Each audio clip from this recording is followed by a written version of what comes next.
Salam sejahtera. Bapak Ibu dan saudara-saudara, berjumpa dengan saya Pendeta Galia Vera Arwan dalam edisi Solitude Perdana pada saat ini.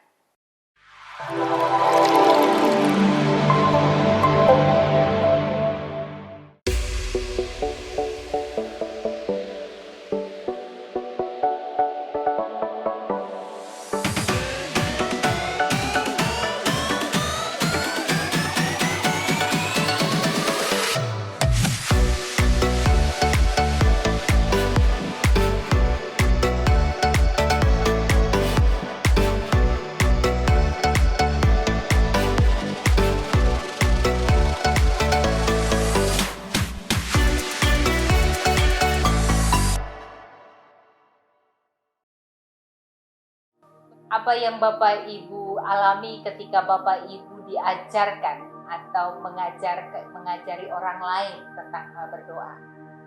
Biasanya kita akan mengajarkan orang lain berdoa dengan cara lipat tangan, tutup mata, dan berdoa. Itu yang tetap terus saya lakukan sampai saat ini. Dan itu juga yang saya ajarkan kepada anak kami. Lipat tangan, tutup mata, dan berdoa. Lipat tangan, tutup mata adalah upaya kita untuk belajar memusatkan pikiran dan hati kita kepada Allah, agar kita boleh merasakan kesatuan dengan Allah dan merasakan bagaimana kita meluapkan, menyampaikan pergulatan kita, dan juga merasakan sentuhan Allah yang menyapa kita di dalam doa. Ada satu masa dalam periode saya berpikir bahwa lipat tangan, tutup mata adalah satu-satunya cara buat kita berdoa. Tapi ternyata saya tidak tepat. Lipat tangan, tutup mata adalah salah satu cara dari banyak cara untuk berdoa. Firman Tuhan di dalam Ulangan 6 ayat yang kelima mengatakan, kasihilah Tuhan Allahmu dengan segenap hatimu, dengan segenap jiwamu, dengan segenap akal budimu. Artinya ketika kita berelasi dengan Allah, kita menyatu dengan seluruh keberadaan diri kita, bahkan seluruh tubuh kita. Untuk membangun komunikasi kita, untuk bukan saja menyampaikan apa yang kita rasakan, tetapi juga disentuh oleh Allah di dalam doa. Maka kita bisa menggunakan seluruh panca indera kita ketika kita berdoa. Kita bisa gunakan tangan kita, mata kita, penciuman dan perabaan kita. Kita bisa gunakan kreativitas kita dalam berdoa. Hari ini kita akan belajar berdoa dengan cara menggambar. Mungkin Bapak Ibu akan mengatakan, wah kalau itu saya tidak bisa, karena saya tidak bisa menggambar. Bapak Ibu, berdoa dengan menggambar bukan soal kualitas bagus atau tidak bagus, nyeni atau tidak nyeni. Tetapi berdoa dengan menggambar adalah bagaimana kita mengekspresikan perjumpaan kita dengan Allah lewat coretan-coretan kita. Tidak ada yang salah, tidak ada yang kurang di sini. Semua coretan berkenan, sehingga seperti semua kata dan ungkapan kita berkenan, boleh kita sampaikan kepada Allah. Coretan-coretan itu adalah refleksi iman kita dalam perjumpaan kita bersama dengan Allah. Sebelum kita melakukan berdoa dengan gambar, dengan menggambar, maka ada beberapa hal yang perlu diperhatikan. Yang pertama, jika Bapak Ibu akan melakukan ini secara rutin dalam kehidupan Bapak Ibu, tentukanlah waktu yang tepat kapan Bapak Ibu akan melakukan ini. Entah pagi, siang, malam, pilihlah waktu yang paling tepat. Yang kedua, tentukan tempat paling nyaman, di mana Bapak Ibu sangat terbantu untuk berpusat, berfokus, dan menikmati saat-saat doa ini. Temukan tempat mungkin di rumah yang paling nyaman untuk Bapak Ibu melakukan. Yang ketiga, usahakan tidak ada gangguan-gangguan alat komunikasi, gadget kita, handphone kita, dan sampai ketika kita lagi mendalami, menikmati, handphone mengubah suasana hati kita dengan cepat karena berita yang kita dengar atau kita baca. Lebih baik mungkin disisihkan lebih dulu agar kita bisa berpusat, menikmati saat doa kita. Yang keempat, untuk dapat memusatkan pikiran kita dan menikmati saat doa kita, mungkin Bapak Ibu perlu dibantu oleh anggota rumah untuk bertindak kooperatif agar memberi pesan kepada mereka agar sepanjang saya berdoa jangan diinterupsi.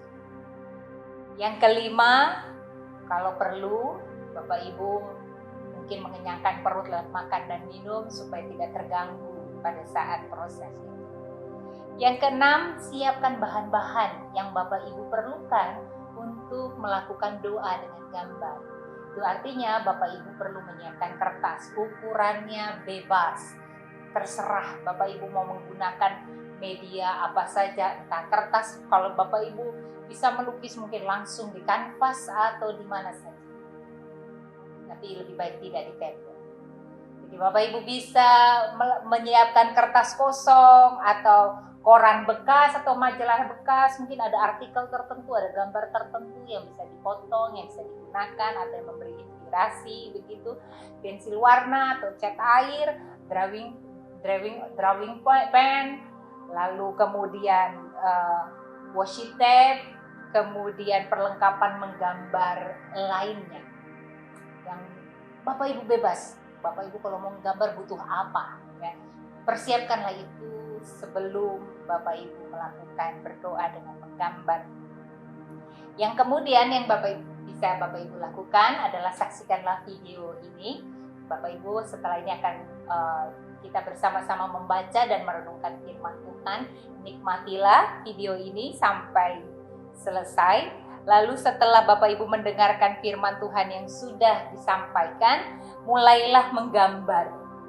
Mulailah menggambar apapun yang ingin Bapak Ibu dan Saudara coretkan di kertas sebagai ekspresi dari refleksi iman Bapak Ibu kepada firman Tuhan yang sudah Bapak Ibu dengar. Yang keenam, setiap coretan diterima. Jadi tidak disarankan untuk menggambar dengan pensil dulu, lalu nanti dihapus kalau tidak cocok. Tidak apa-apa, tidak ada yang salah di sini. Ingat, bahkan ketika Anda merasa ingin membuat lingkaran lalu terjadi tidak dengan bagus lingkarannya, tidak apa-apa. Mungkin justru Bapak Ibu akan menemukan makna lain dari bentuk lingkaran yang tidak utuh atau malah menjadi lonjong, atau coretan yang seharusnya ke kanan menjadi ke kiri. Mungkin coretan itu memberikan sebuah pemaknaan. Jadi tidak perlu dihapus. Biarlah coretan-coretan itu menggambarkan segala sesuatu yang Bapak Ibu ekspresikan di dalam penghayatan refleksi firman Tuhan.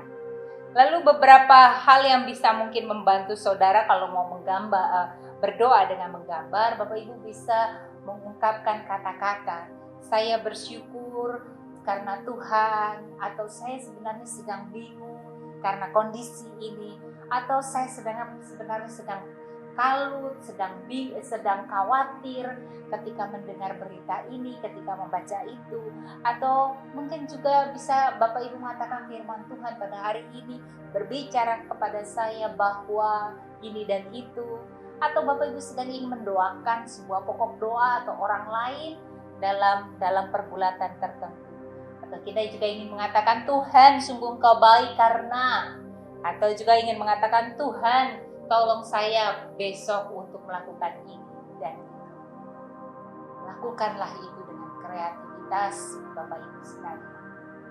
Selanjutnya, nikmati hasil gambar Bapak Ibu. Jika proses itu sudah selesai, lihatlah, nikmatilah, dan bacalah pesan yang mau Bapak Ibu sampaikan di atas kertas itu. Nikmatilah sebagai bentuk cara Bapak Ibu berdoa. Mengatakan Tuhan, inilah isi hatiku, inilah pergulatan dan pergumulanku. Aku tahu di dalam coretan-coretan ini aku menemukan Engkau yang menjawab, yang memberikan kekuatan dan pengharapan atau pesan apapun. Nikmati, dan itulah doa sekarang. Bapak Ibu, biarlah berdoa dengan menggambar jangan dilakukan cuma sekali, tapi ulanglah proses itu.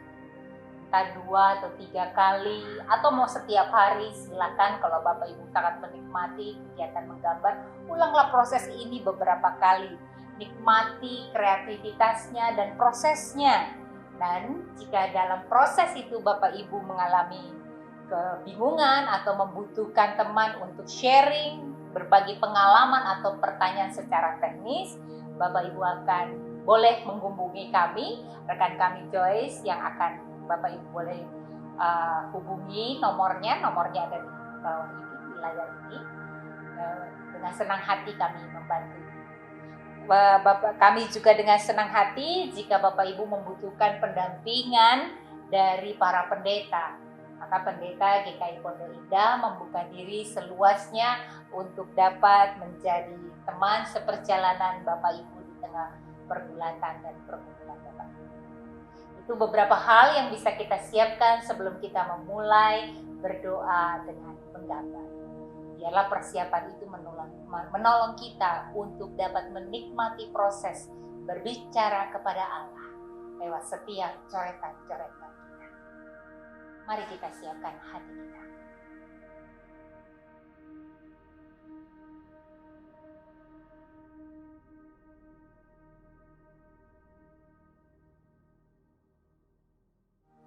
Bapa kami yang ada di dalam surga, Allah yang hadir dalam kehidupan kami, Allah yang menyertai kami, Allah yang selalu menyapa kami. Pada saat ini Tuhan, kami mau belajar berdoa dengan goresan tangan kami lewat gambar kami. Setelah kami merefleksikan firman-Mu yang akan kami baca dan renungkan bersama, biar Engkau tolong kami, agar lewat goresan-goresan itu menjadi sebuah suara hati kami, agar goresan-goresan itu menjadi sebuah penemuan kami terhadap karya Tuhan yang terus Tuhan nyatakan dalam kehidupan kami. Terima kasih ya Bapa, pimpin kami di dalam saat ini, dalam perjumpaan ini. Di dalam nama Tuhan kami Yesus Kristus.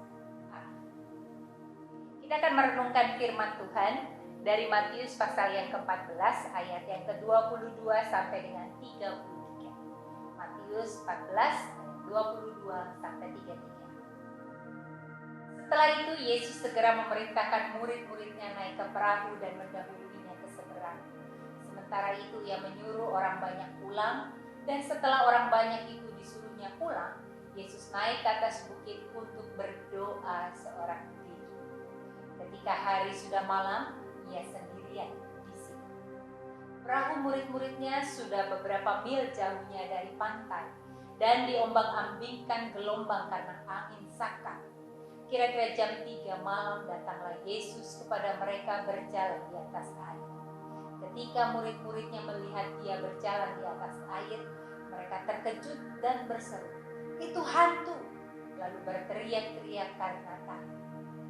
Tetapi segera Yesus berkata kepada mereka, "Tenanglah, aku ini, jangan takut." Lalu Petrus berseru dan menjawab dia, "Tuhan, apabila Engkau itu, suruhlah aku datang kepadamu berjalan di atas air." Kata Yesus, "Datanglah." Maka Petrus turun dari perahu dan berjalan di atas air mendapatkan Yesus. Tapi ketika dirasakan tiupan angin, takutlah ia dan mulai tenggelam lalu berteriak, "Tuhan, tolonglah aku." Segera Yesus mengulurkan tangannya, memegang dan berkata, "Hai orang yang kurang percaya, mengapa engkau bimbang?" Lalu mereka naik ke perahu dan angin pun redalah.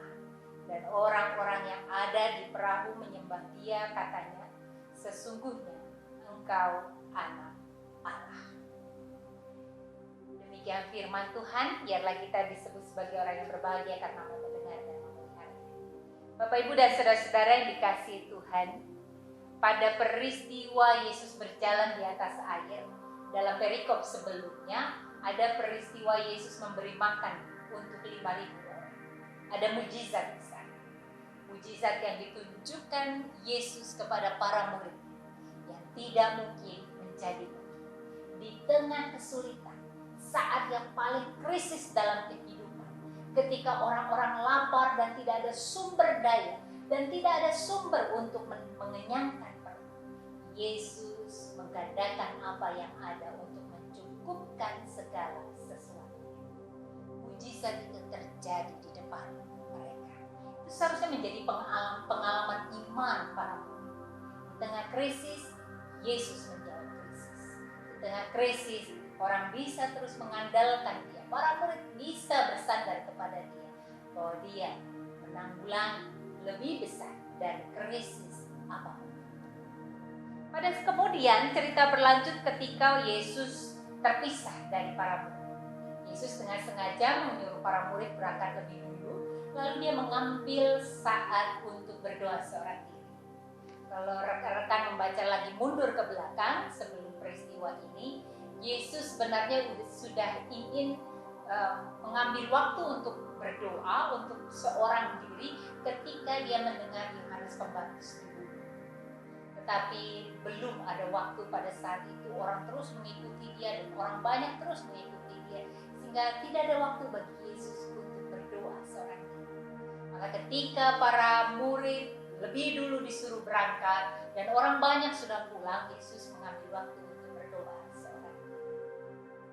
Dan apa yang terjadi dalam perjalanan para murid yang sudah beberapa mil jauhnya?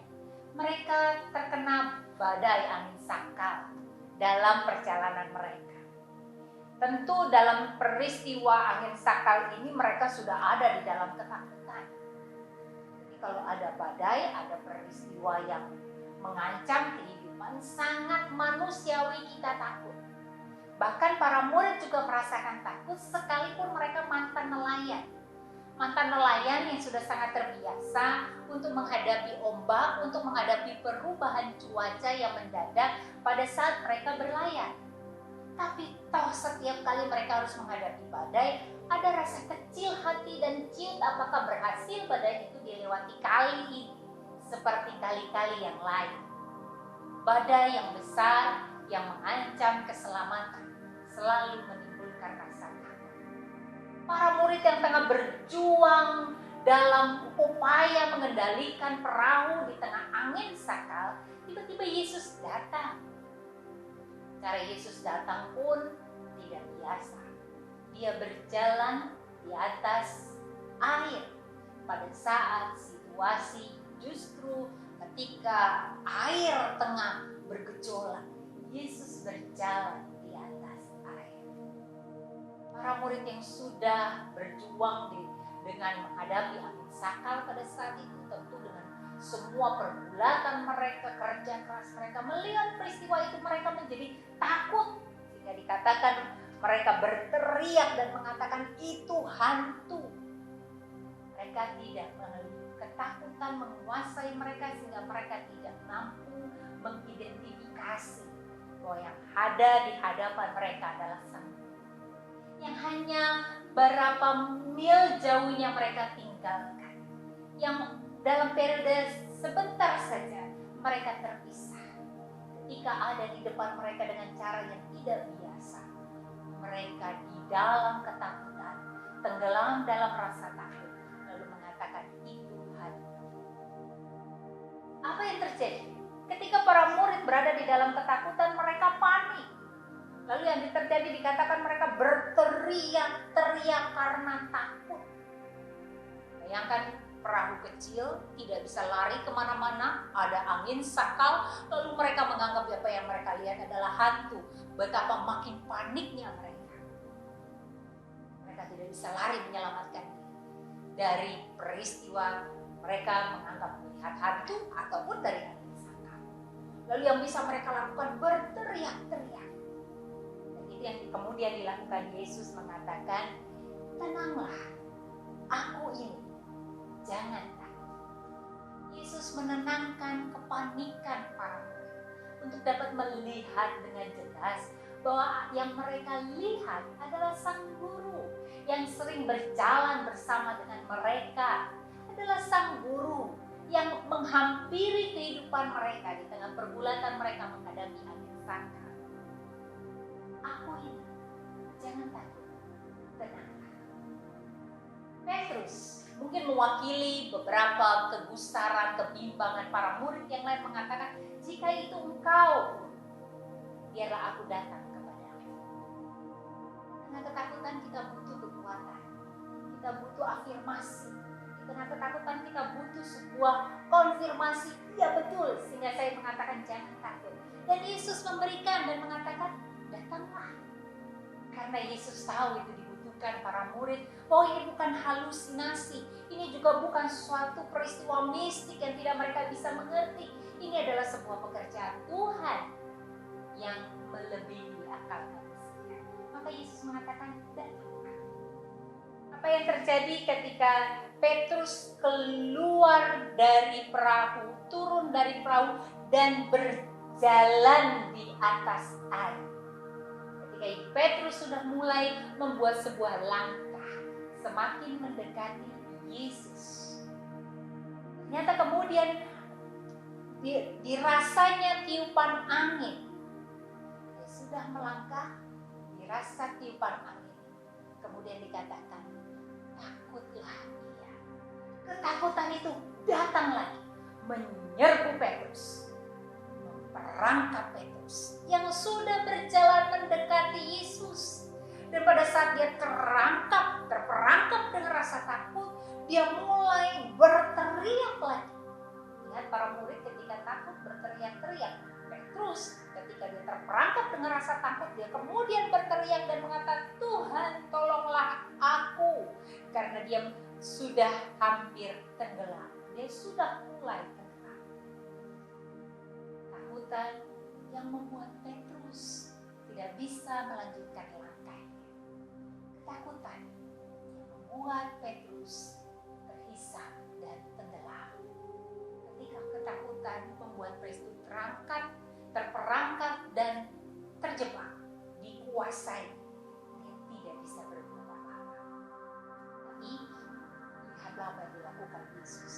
Maka segeralah Yesus mengulurkan tangannya, memegang dia.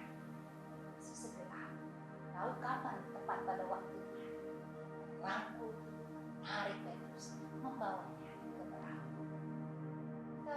Yesus mengingatkan, jangan bimbang, jangan takut, percayalah.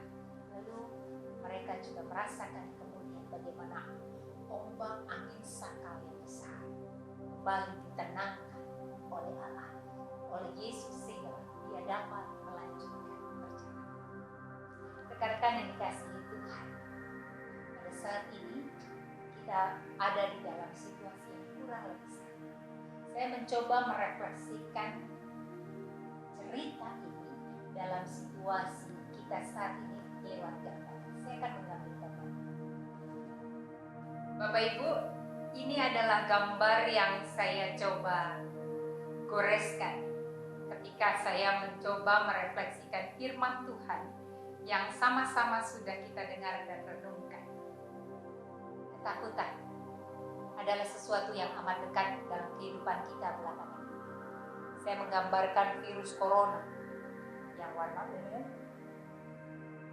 ada di sekitar kita. Ini sumber ketakutan kita belakangan ini. Kita juga menjadi takut ketika kita dengar kabar bahwa siklus grafik naik turun tentang yang mati, yang sembuh, yang ada dalam keadaan sulit, yang dengan semua berita-berita yang ada bisa membuat kita menjadi takut. Tiap hari kita pergi kalau keluar dan beraktivitas di luar rumah, kita harus pakai masker. Saya mencoba menggambar masker, semoga bisa dipahami. Kita menjadi pakai masker mana-mana, itu menjadi suatu perlengkapan yang amat umum kita dapati dan kita lakukan saat ini. Relasi kita dengan orang berjarak, kita harus menjauh dari satu orang kepada yang lain, kepada komunitas kita, keluarga kita. Bahkan kita mungkin kalau Bapak Ibu tidak serumah dengan orang tua, kita harus berjarak. Kita sulit menjenguk orang tua kita, seperti orang tua kita tidak bisa datang kepada kita, membuat kekhawatiran kita makin besar. Kita menjadi begitu sedih, depresi, dan mungkin juga menjadi sangat sulit. Kita bisa melihat jumlah orang yang meninggal di tengah situasi ini makin banyak, makin bertambah. Selalu ada yang kita dengar, entah dari berita, entah orang-orang di sekitar kita yang begitu dekat meninggal dunia karena virus. Ini semua bisa membuat kita takut. Ini angin sakal kita. dan kita membutuhkan kekuatan. Dan bagi saya bahwa Yesus meneguhkan lewat pengalaman bersama dengan Petrus bahwa dia berkuasa atas anggota. Yesus sesungguhnya berkuasa atas situasi kita. Dia jauh melebihi pandemi, melebihi situasi. Saya simbolkan dengan hati yang melingkupi segala ketakutan kita. Saya simbolkan dengan salib bahwa Yesus hadir, bahwa Yesus ada dalam kehidupan kita.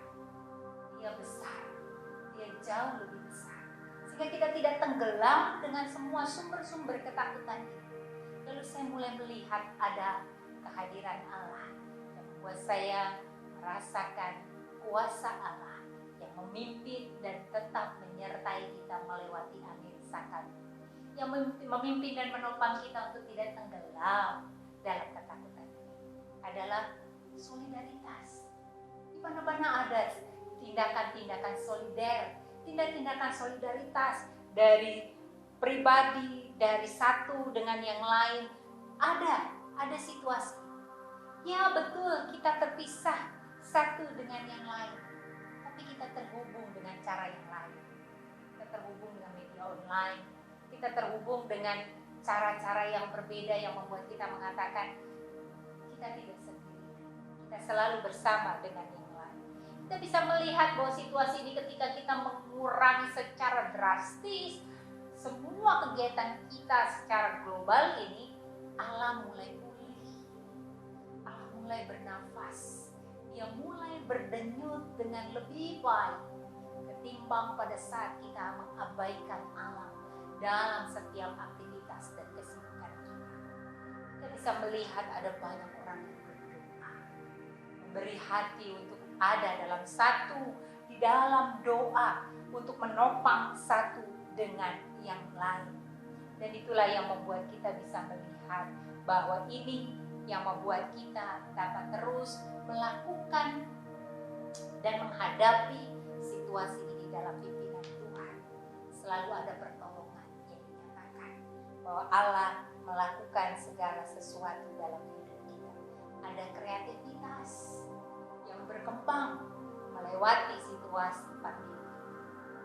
Ketika saya mulai menggoreskan berpikir bahwa ada banyak hal yang Allah berikan untuk membuat kita berani berjalan di atas air, datang kepada Yesus, agar kita bisa mengalahkan kematian, agar kita tidak diperangkap oleh rasa takut, agar kita tidak tersedot dan menjadi tenggelam ketika kita belajar dengan berani berjalan di atas air.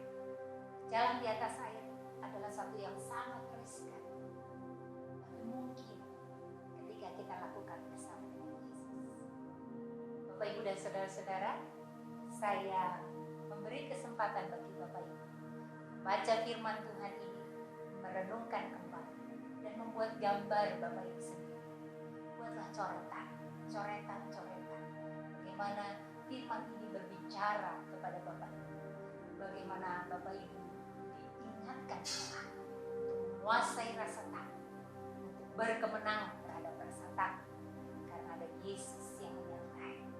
Datanglah, dan dengan segera Dia selalu menolong kita tepat pada waktunya. Jangan biarkan ketakutan menguasai hidup kita.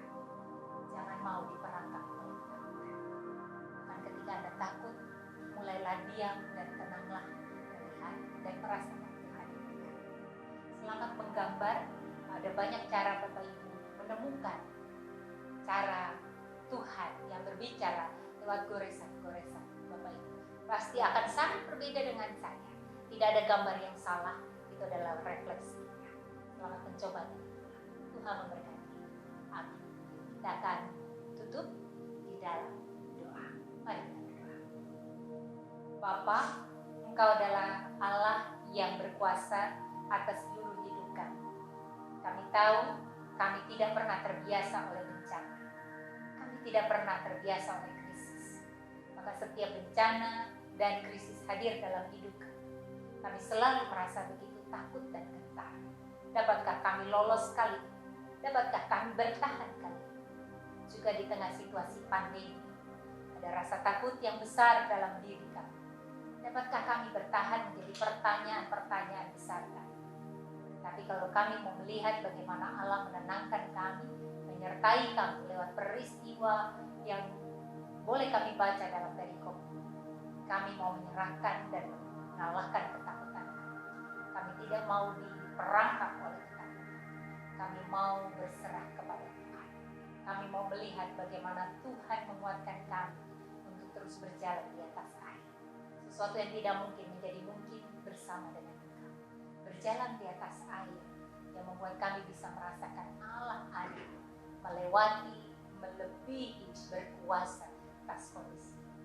Tuhan berkati bagi Bapak, Ibu, dan Saudara yang akan mencoba berdoa dengan cara menggambar. Biarlah setiap goresan menjadi perjumpaan mereka untuk mendialogkan kekhawatiran dan ketakutan bersama dengan Engkau. Sapalah kami semua, Tuhan, dalam goresan kami. Dalam Kristus Yesus. Amin. Terima kasih. Kita akan berjumpa kembali dalam solitude berikutnya dengan cara yang berbeda.